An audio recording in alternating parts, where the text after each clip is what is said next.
할렐루야. 하루를 정리하며 하나님께 예배하는 여러분들을 축복합니다. 이 예배를 통해서 하나님의 뜻을 깨닫고 하나님의 귀한 음성을 듣는 이 예배 시간이 되시기를 소망합니다. 기도하겠습니다. 아버지 하나님, 우리를 부르셔서 이 예배의 자리에 엎드리게 하시고 하나님 앞에 영과 진리로 예배하게 하시네. 하나님 앞에 영과 진리로 예배하게 하시네 감사합니다. 하나님, 오늘도 이 예배를 통해서 하나님을 만나기를 원합니다. 하나님의 임재를 누리기를 원합니다. 이 시간 우리의 심령 가운데 찾아오셔서 우리의 마음을 위로하여 주시고 우리의 지친 육신을 치유하여 주시옵소서. 하나님, 오늘도 이 예배를 통해서 주시는 말씀을 통해서 하나님의 뜻을 깨닫기를 원합니다. 하나님께서 원하시는 하나님의 귀한 음성을 듣기를 원합니다. 하나님, 우리를 다스려 주시고 오늘도 하나님의 뜻을 깨닫고 실천하는 하나님께서 기뻐하시는 삶을 살아갈 수 있도록 인도하여 주시옵소서. 예수 그리스도의 이름으로 기도하옵나이다. 아멘. 다 함께 찬송가 401장 찬양 드립니다.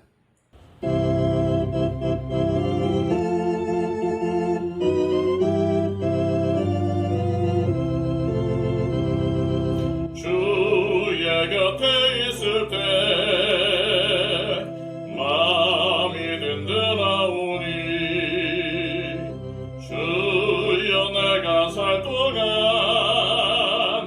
인도하여 주소서.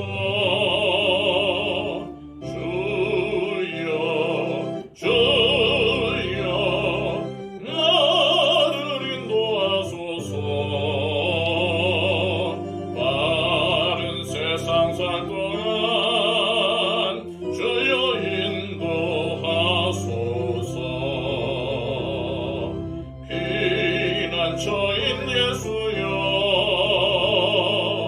세상을 경험할 때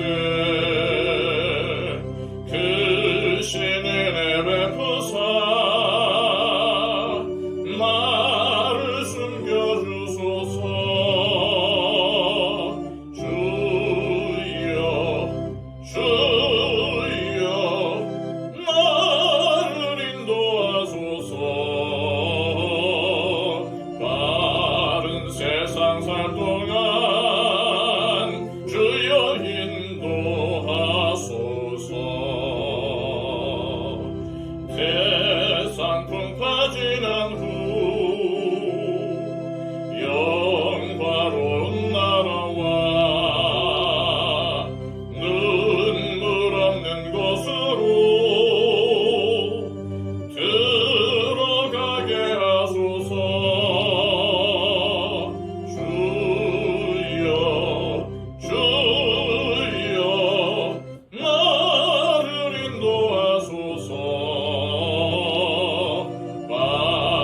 세상 살 동안 주여 인도하소서.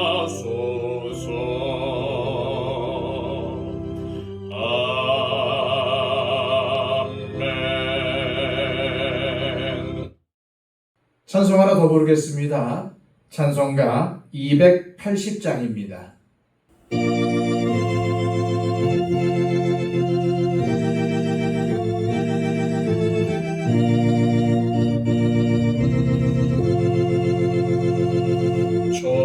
전부여 의지없어서 손 들고 옵니다. 주 나를 외면하시면 나 어디 가리까. 내 죄를 씻기 위하여 피 흘려주시니 복되게 하는 마음으로 주 앞에 옵니다.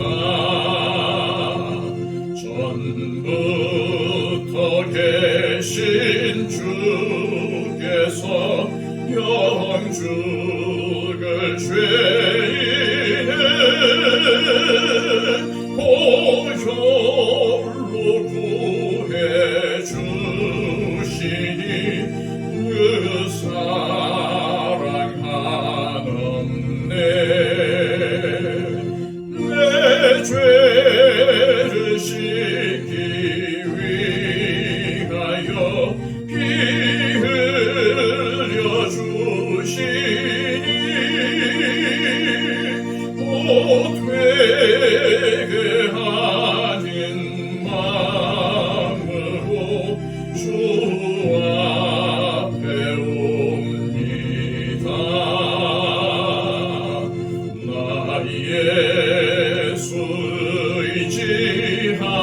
의지함으로 큰 권능 받아서 주님께 구한 모든 것 늘 얻겠습니다. 내 죄를 씻기 위하여 피 흘려 주시니 곧 되게 하는 마음으로 주 앞에 옵니다.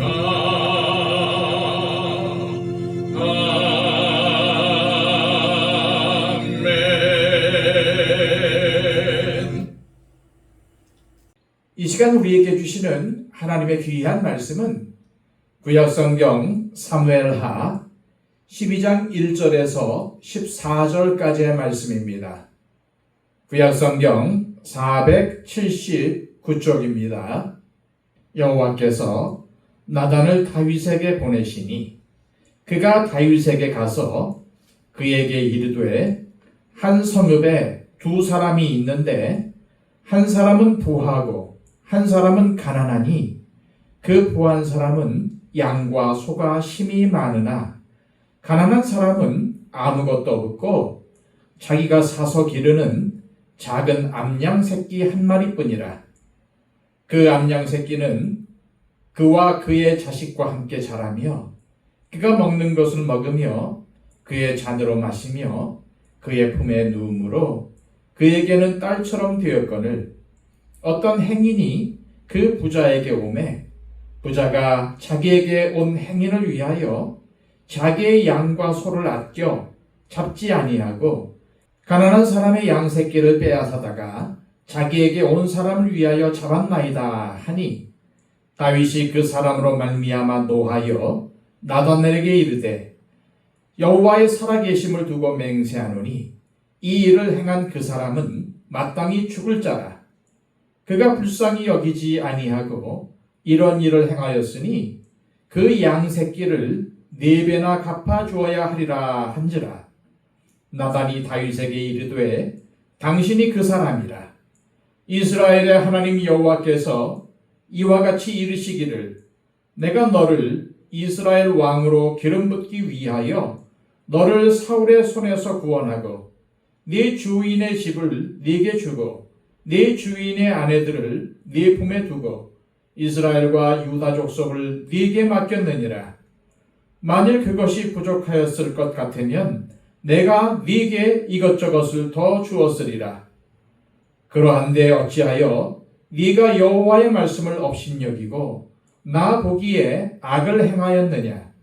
네가 칼로 햇사람 우리아를 치되 암몬 자손의 칼로 죽이고 그의 아내를 빼앗아 네 아내로 삼았도다. 이제 네가 나를 업신여기고 햇사람 우리아의 아내를 빼앗아 네 아내로 삼았은즉 칼이 네 집에서 영원토록 떠나지 아니하리라 하셨고 여호와께서 또 이와 같이 이르시기를 보라 내가 너와 네 집에 재앙을 일으키고 내가 네 눈앞에서 네 아내를 빼앗아 네 이웃들에게 주리니 그 사람들이 네 아내들과 더불어 백주에 동침하리라.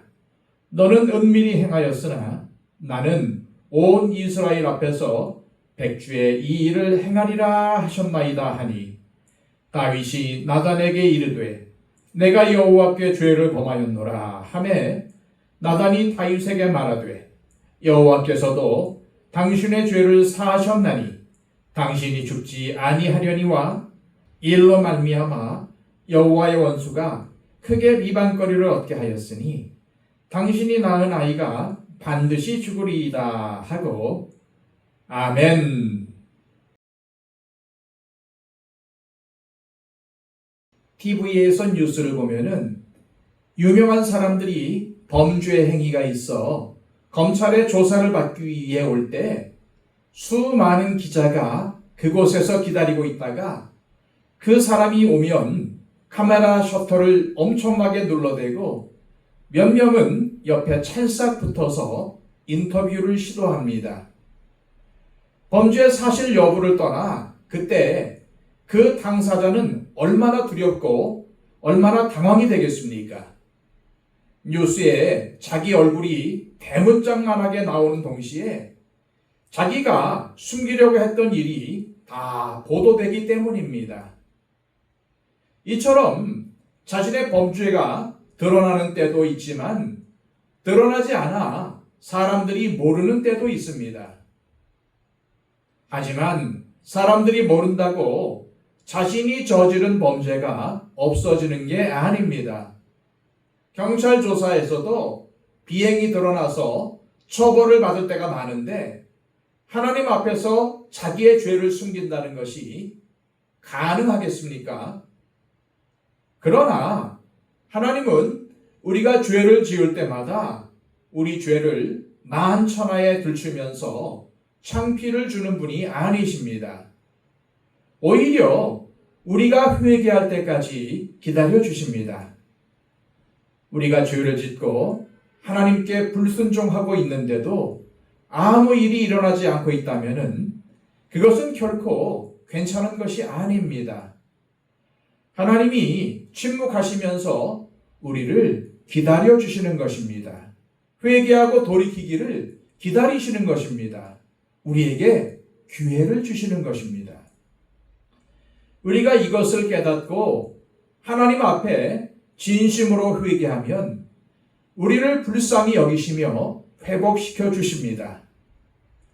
그러나 우리가 죄를 회개하지 않고 숨기려 하며 괜찮은 줄 알고 가만히 있으면은 뜻밖의 계기로 내가 지은 죄가 드러나게 되어 세상에서도 명예를 잃고 수치를 당하게 될 수도 있다는 것을 알아야 합니다. 그런데 사실은 이렇게 드러내는 것이 하나님의 사랑입니다. 우리 몸에 암세포가 생겼을 때 그냥 내버려 두는 것이 해결책이 아니라 그것을 드러내고 수술하여 잘라내 버리는 것이 치료인 것과 같습니다. 하나님은 우리를 회복시키기 위해서 죄가 드러나게 하셔서 수술하시는 것입니다. 지난 시간 다윗은 우리아의 아내와 불륜을 저지르고도 회개하지 않고 자신의 죄를 은폐하려고 했습니다. 그래서 결국 그 남편인 우리아를 죽이는 데까지 이르렀는데 오늘 본문에서 나단 선지자가 다윗에게 온 때는 바세바가 아이를 낳은 후니까 최소한도 10개월 이상은 지난 때입니다. 그런데도 다윗은 그동안에 전혀 회개하지 않았다는 것입니다. 왜냐하면 자신이 저지른 짓을 악하다고 생각하지 않았기 때문입니다. 그래서 결국 하나님은 회개하지 않는 다윗이 이제는 자신의 죄를 깨닫고 회개하도록 하려고 나단 선지자를 보내시는 것입니다. 사실 나단의 입장에서 다윗에게 가는 것이 쉬웠겠습니까? 다윗이 나단의 메시지를 거부하고 왕의 권위로 네가 감히 왕에게 그런 말을 해? 라고 하며 단칼에 그의 목을 베어버릴 수도 있습니다. 하나님은 그러한 위험을 아시고도 다윗에게 나단을 보내셨고 나단은 놀랍게도 하나님의 말씀에 순종하며 목숨을 걸고 다윗에게 갔던 것입니다. 하나님은 다윗이 또 다른 사울이 되는 것을 원하지 않으셨습니다.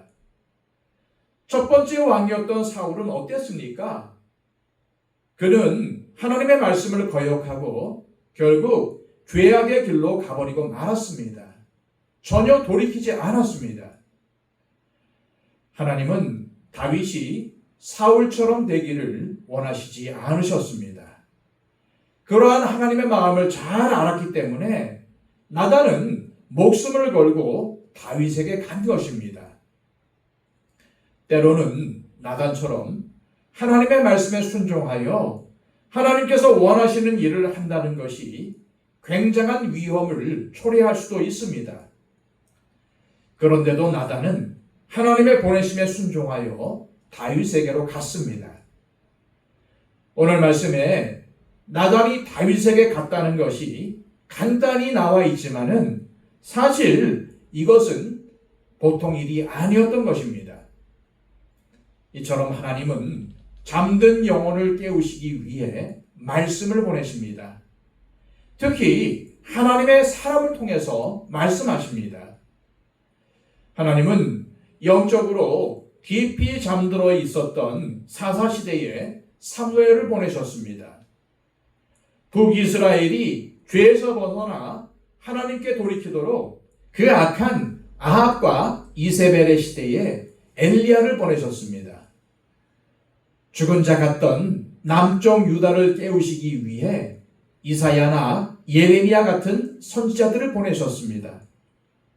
또한 신구약 중간기 침묵시대의 어두움을 깨트리기 위해서 세례 요한을 보내셨습니다. 그리고 중세시대의 암흑기를 밝히시기 위해 루터와 깔뱅을 보내셨습니다. 이처럼 시대가 어두울 때 사람들은 영적으로 깊이 잠들어 있고 죄가 이 땅에 가득할 때 하나님은 당신의 말씀에 순종하여 그 말씀을 선포하는 한 사람을 보내십니다. 그 한 사람은 목회자나 선교사나 믿음이 좋은 어떠한 특정한 사람만 될 수 있는 게 아닙니다. 우리가 하나님의 말씀에 순종할 때 그 한 사람은 제가 될 수도 있고 여러분들도 될 수 있습니다. 하지만 누구나 그것을 감당할 수 있는 것은 아닙니다. 항상 하나님께서 원하시는 일을 할 때는 여러 가지 위험이 있을 수 있습니다. 그러나 그러한 위험에도 불구하고 하나님이 하라는 사명을 감당하는 사람을 통해서 하나님은 놀라운 역사를 일으키십니다. 바로 우리가 그런 한 사람이 될 수 있기를 축복합니다. 말 한마디로 자신의 목숨이 날아갈 수도 있는 상황에서 나단은 다윗에게 곧장 당신이 죄인이다 라고 하지 않고 일단 비유로 말합니다. 이것은 하나님께서 주신 지혜입니다. 나단이 비유로 말한 것은 다윗의 죄를 지적하여 정죄하고 무너뜨리는 데 있는 것이 아니라 다윗이 죄를 뉘우치고 회개하여 하나님께 마음을 돌이키게 하고 그를 다시 하나님의 사람으로 회복하는 데 있었기 때문입니다. 그래서 그는 다윗 스스로 죄를 깨닫게 하는데 도움이 될 만한 적절한 비유를 사용한 것인데 이는 분명히 기도하면서 하나님께로부터 받았을 것입니다. 나단이 말한 비유에서 부한 사람 또는 부자는 다윗을 가리키고 양과 소는 다윗의 많은 아내와 후궁들을 가리킵니다. 또한 가난한 사람은 우리아를 가리키고 작은 암양 새끼 한 마리는 우리아의 유일한 아내인 밧세바를 가리킵니다. 또한 밧세바와 우리아의 친민감을 강조하기 위해 암양 새끼를 딸과 같다고 묘사한 것입니다. 그런데 가난한 사람의 양 새끼를 빼앗은 부자는 10계명을 어겼습니다. 제8계명인 도둑질하지 말라. 그리고 제10계명인 이웃의 것을 탐내지 말라를 어긴 것입니다. 그런데 이 비유를 들은 다윗이 어떻게 반응을 합니까? 다윗은 나단의 비유가 자신을 가리키는 것이라는 사실을 전혀 깨닫지 못했습니다. 그래서 이 일을 행한 사람은 마땅히 죽을 자라 하고 단호하게 선언하며 그 사람이 자신의 죄에 대해서 4배의 보상을 해야 한다고 말하는데 이는 하나님께서 모세를 통해 주신 율법에 명시되어 있는 내용입니다. 아마도 다윗은 그 부자에 대해 어떻게 그런 자가 있나, 어떻게 사람의 탈을 쓰고 그런 짓을 저지르나, 짐승나도 못한 놈이다 라고 생각했을 것입니다. 바세바와 간음을 하고 그 죄를 은폐하기 위해 그녀의 남편 우리아를 불렀는데 실패하자 우리아를 살해한 다윗은 바로 이 이야기에 나오는 부자보다 자신이 더 악한 짓을 했다는 사실을 전혀 깨닫지 못하고 있습니다. 다윗은 나단 선지자의 이야기를 들었지만은 그것이 자신의 문제로는 다가오지 않았던 것입니다. 이런 모습의 사람이 바로 교회만 나오는 사람입니다. 객관적으로 옳다, 그르다만 판단하는 것입니다. 나와는 관계가 없는 겁니다. 이런 사람은 교회는 다니지만은 신앙인은 아닙니다. 그러나 나중에 다윗은 시편 51편에서 내가 죄악 중에서 출생하였으니요 어머니가 죄 중에서 나를 잉태하였나이다 라며 자신은 뼛속 깊이 죄인임을 고백합니다. 지금도 이것이 문제입니다. 우리는 이 세상에서 많은 부정과 부조리를 목격합니다. 그래서 큰 부정이나 큰 잘못을 저지른 사람들이 잡혀서 뉴스에 나올 때마다 어떻게 저런 나쁜 놈들이 있나 하며 비난을 퍼붓고 욕을 합니다. 물론 그런 범죄자들은 우리가 모르는 사람들이지만 우리가 아는 사람들 중에도 잘못을 저지르는 사람들이 있지 않습니까? 그래서 우리가 다른 사람들의 잘못을 말할 때 사랑의 마음이 없이 해서는 안 됩니다. 화가 나서 지적하게 되면은 반드시 감정이 상하게 되어 있습니다. 화가 나서 당신이 어떻게 그럴 수 있느냐라고 지적하면 바로 눈물을 흘리며 회개하는 사람은 아무도 없습니다. 그러는 당신은 뭐가 잘났는데? 라며 싸우지, 지적할 때 바로 자신의 잘못을 깨닫고 회개하는 사람이 누가 있겠습니까? 따라서 누군가가 잘못했을 때 우리는 그 사람의 죄를 드러내고 정죄하고 징계하는 것을 목적으로 삼아서는 안 됩니다. 심판은 하나님께서 하시는 것입니다. 우리의 목적은 하나님의 사랑으로 기도해주고 죄를 깨닫게 해서 하나님께 회개하고 마음을 돌이켜 하나님과의 관계가 회복되고 우리와의 관계가 회복되도록 돕는 것이 되어야 합니다. 그 사람의 죄는 드러냈는데 하나님께 돌아오도록 돕지 않는다면 지적을 받는 사람에게 치명적인 아픔을 주게 되고 그 상처는 오래도록 남게 될 것입니다. 그리고 우리 자신에게도 상처와 아픔으로 남게 됩니다. 그래서 나단과 같은 지혜가 필요한 것입니다. 한편 다윗이 자신이 의도한 대로 부자에 대해 노하며 격한 반응을 나타내자 나단은 이때를 놓치지 않고 선포합니다. 당신이 그 사람이라. 이 말을 들었을 때 다윗은 굉장한 충격을 받았을 것입니다. 왜냐하면 이때는 자기가 죄를 지은 지 10개월 이상 지난 시점이었고 또한 나단이 다 아는 것처럼 말하니 얼마나 충격이었겠습니까? 나단은 다윗의 죄를 적나라하게 지적합니다. 자기를 죽일 수 있는 왕 앞에서도 두려움 없이 담대히 죄를 지적하는 나단의 용기는 하나님을 경외하고 신뢰하였기에 가능한 것입니다. 또한 하나님의 사람인 다윗을 사랑하니까 이렇게 할 수 있지 사랑하지 않았다면 이렇게 할 수가 없었을 것입니다. 나단은 먼저 하나님께서 다윗에게 베푸신 은혜를 기억하게 합니다. 그를 이스라엘의 왕으로 세워서 기름을 부으시고 사울의 추격에서 보호하시고 마침내 이스라엘 왕의 자리에 오르게 하신 것은 모두가 하나님의 은혜였다는 것입니다. 그런 후 나단은 이러한 하나님의 은혜를 받은 다윗이 어찌하여 하나님의 말씀을 업신여기고 암몬 자손의 칼로 햇사람 우리아를 죽이고 그의 아내를 빼앗아 자신의 아내로 삼았느냐고 다윗이 저지른 죄의 본질을 지적합니다.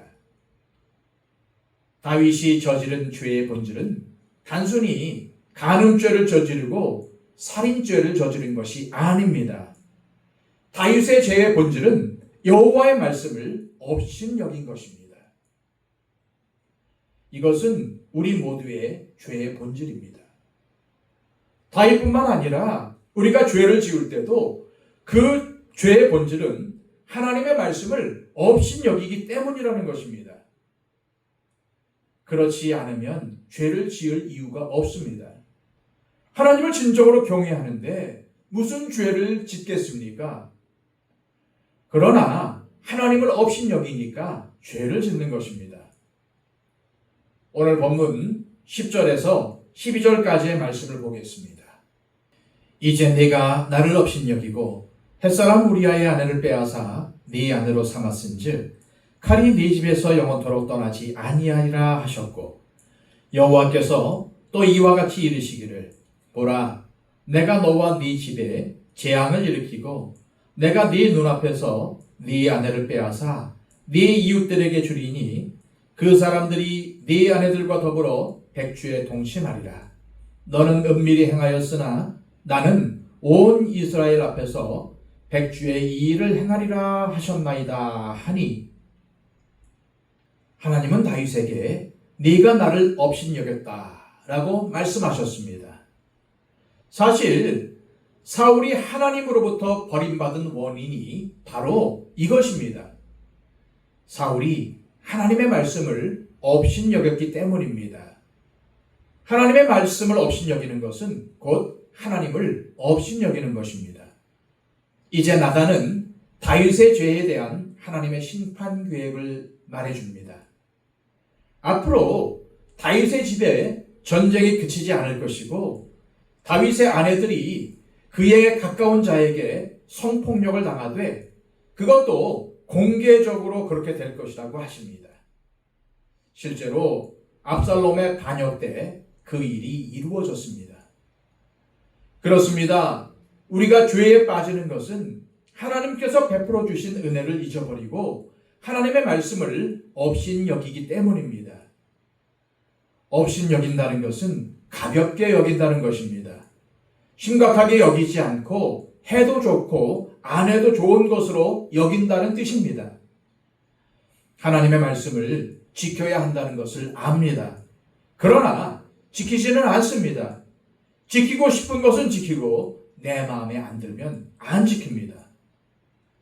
이처럼 내가 원하면 하고 원하지 않으면 하지 않는 것이 하나님의 말씀을 업신여기는 것이라는 사실을 기억하시기를 바랍니다. 아무리 믿음이 좋은 사람이라도 다윗처럼 순간적으로 그렇게 될 가능성이 얼마든지 있습니다. 그러나 자신의 죄에 대해 진실한 마음으로 회개할 때 하나님은 용서해 주십니다. 이것이 성경의 약속입니다. 그러나 내가 범한 죄의 결과에 대해서는 나 자신이 책임을 져야 한다는 것을 잊어서는 안 됩니다. 그러므로 우리는 죄에 빠지지 않도록 늘 깨어서 기도하며 하나님의 말씀을 붙들어야 합니다. 죄에 빠지는 것은 대개 하나님과의 관계가 멀어질 때입니다. 그래서 예배의 자리를 귀하게 여겨야 하는 것이고 집에서도 말씀을 읽고 묵상하고 기도해야 하는 것입니다. 왜냐하면 우리가 방심하는 때를 마귀는 놓치지 않고 파고들기 때문입니다. 나단으로부터 하나님의 심판 메시지를 들은 다윗은 어떻게 합니까? 놀랍게도 그는 약간의 주저함이나 지체함 또는 왕으로서의 체면을 생각하지 않고 즉시 자신의 죄를 회개합니다. 11절입니다. 다윗이 나단에게 이르되 내가 여호와께 죄를 범하였노라 하매 나단이 다윗에게 말하되 여호와께서도 당신의 죄를 사하셨나니 당신이 죽지 아니하려니와.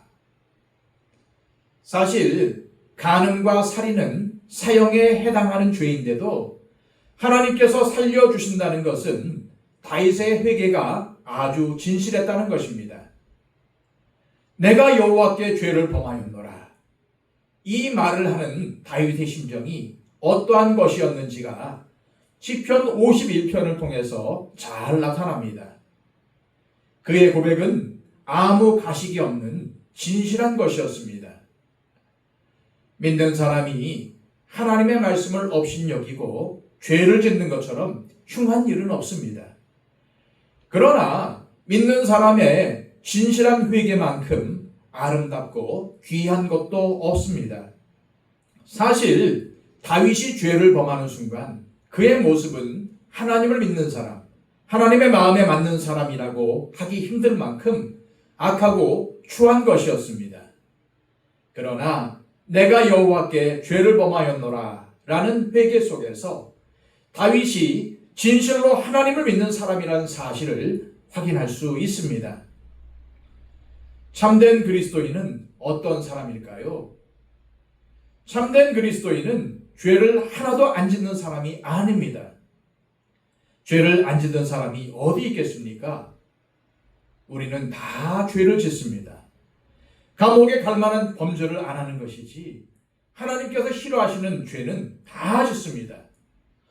하나님이 하라고 하시는 것은 안 하고 하지 말라고 하신 것은 하는 것입니다. 어느 누가 나는 죄가 없다고 할 수 있겠습니까? 완전한 사람은 없습니다. 그러나 참된 그리스도인은 하나님 앞에 정직하게 자신의 죄를 고백하고 애통하는 사람입니다. 하나님은 우리가 진실하게 회개하며 애통해야 할 때 다윗과 마찬가지로 자비를 베푸시고 용서해 주십니다. 나단은 다윗의 회개가 단순한 뉘춤이 아니라 하나님 앞에서 참된 것임을 알고 즉시 하나님의 용서를 선포합니다. 그러나 우리가 반드시 알아야 할 것은 하나님의 용서가 징계와 심판까지 거두는 것은 아니라는 사실입니다. 14절입니다.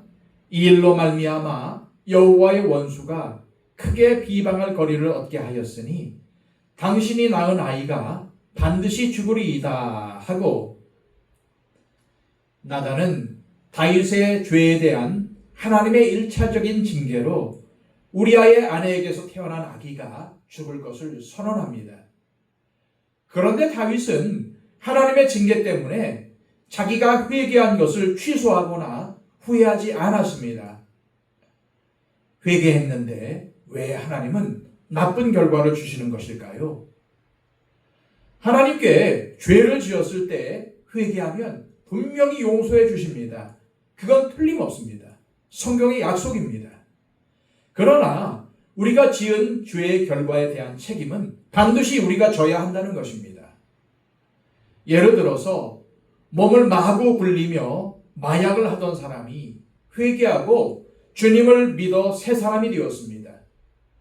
그러나 자신이 이전에 몸을 마구 굴리며 마약을 했던 것 때문에 몸이 아플 수도 있고 또 수명이 짧을 수도 있는 것입니다. 이처럼 하나님은 우리가 죄를 회개하면 용서해 주시지만은 그 결과에 대해서는 자기가 책임을 져야 한다는 것입니다. 못을 박았다가 빼면은 못은 없어지지만 그 자리에 못자국이 남는 것과도 같습니다. 하나님은 다윗을 가리켜 내 마음에 맞는 사람이라고 하셨습니다. 사실 간음죄와 살인죄처럼 사형에 해당하는 무서운 죄를 저질렀고 그 외에도 수없이 많은 잘못을 저질렀던 다윗이 어떻게 하나님의 마음에 맞는 사람이 될 수가 있었습니까? 그것은 바로 오늘 본문의 이 사건 때문입니다. 모든 신하들과 백성들 앞에서 자신의 더러운 죄가 다 드러났습니다. 얼마나 창피한 일입니까? 얼마나 큰 수치이고 수모입니까? 그런데 다윗은 그것을 감내하면서 나단을 통해 선포된 하나님의 말씀에 복종했습니다. 그대로 무릎을 꿇고 제가 죄인입니다 라고 인정했습니다. 이것은 결코 쉬운 게 아닙니다. 당신 잘못했잖아 라고 하면은 내가 뭘 잘못했어 라고 하는 게 사람인데, 다윗은 그대로 인정을 했습니다. 이런 것이 바로 믿음의 사람의 모습입니다. 이런 것이 바로 하나님의 마음에 맞는 사람의 모습입니다. 다윗은 하나님의 말씀을 업신여김으로 죄에 빠졌던 자기 자신을 이제는 하나님의 말씀에 대한 순종을 회복함으로 하나님의 마음에 맞는 사람이 될 수가 있었던 것입니다. 다윗도 이랬는데 우리는 얼마나 연약하고 또 얼마나 쉽게 죄에 빠집니까? 그런데 죄의 원인은 하나님의 말씀을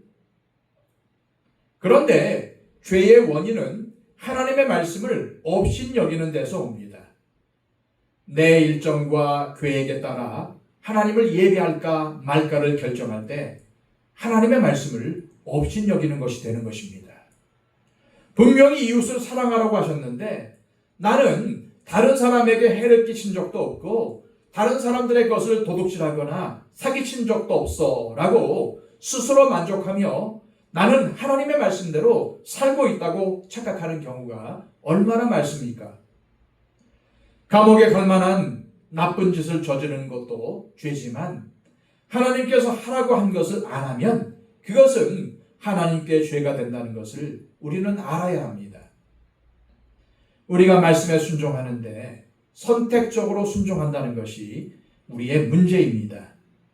그런데 하나님은 그것을 말씀을 업신 여기는 것이라고 하십니다. 조금만 생각해봐도 우리는 살면서 얼마나 많은 죄를 짓는지 모릅니다. 그런데도 나는 죄가 없다, 나는 하나님의 말씀대로 살고 있다 라고 말할 수 있습니까? 만약 그렇다면 사울이 되는 것입니다. 그러나 그것을 깨닫고 회개하면 다윗이 되고 하나님의 마음에 맞는 사람이 되는 것입니다. 시편 51편은 인도자를 따라 부르는 노래, 다윗이 바세바와 동침한 후 선지자 나단이 그에게 왔을 때라는 제목이 붙어 있습니다. 이 시가 지금 우리에게까지 알려져 있다는 것이 무슨 뜻입니까? 다윗이 자신의 죄악을 공개적으로 회개했다는 말입니다. 혼자 조용히 한 것이 아니라 공개적으로 회개한 것입니다. 이것이 얼마나 창피한 일입니까? 그러나 다윗은 모든 사람 앞에서 하나님께 회개한 것을 드러냈습니다. 그리고 모든 사람이 이것을 읽게 하고 노래로 부르도록 했습니다. 이 시간 다윗의 모습을 통해 내가 하나님의 말씀을 업신여겼구나, 하나님의 말씀대로 하고 싶으면 하고 하기 싫으면 안 하며 업신여겼구나 하는 것을 돌아보면서 진실한 마음으로 하나님께 회개하기를 소망합니다. 그리하여 다윗처럼 하나님의 마음에 맞는 사람으로 사시기를 축복합니다. 기도하겠습니다. 하나님 아버지, 오늘 말씀을 통해 다윗이 하나님 앞에 회개한 모습을 보면서 우리의 모습을 돌아보게 하심을 감사합니다. 다윗은 하나님께서 그 죄악을 지적했을 때 바로 그 죄를 인정하며 하나님께 무릎 꿇고 회개했습니다. 진실한 회개를 하나님께 드렸습니다. 그러나 그에 비해 우리는 오히려 내가 무슨 잘못을 했냐, 자신의 죄를 감추기에 바쁘고 또한 마치 죄를 안 지은 것처럼 행동할 때가 얼마나 많았습니까? 우리의 이러한 죄악을 용서해 주시고 하나님께서 다윗을 통해 보여주셨던 믿음의 사람의 모습처럼 우리도 하나님 앞에 진실한 회개를 하며 하나님께서 말씀을 통해서 여러 가지 경로를 통해서 우리의 잘못을 지적하실 때 그 앞에 무릎을 꿇고 나의 죄악을 인정하며 하나님 앞에 진실한 회개를 하는 우리의 모습이 되게 하여 주시옵소서. 그리하여 다윗처럼 하나님의 마음에 합한 사람으로 살아갈 수 있도록 인도하여 주시옵소서. 예수 그리스도의 이름으로 기도하옵나이다. 아멘.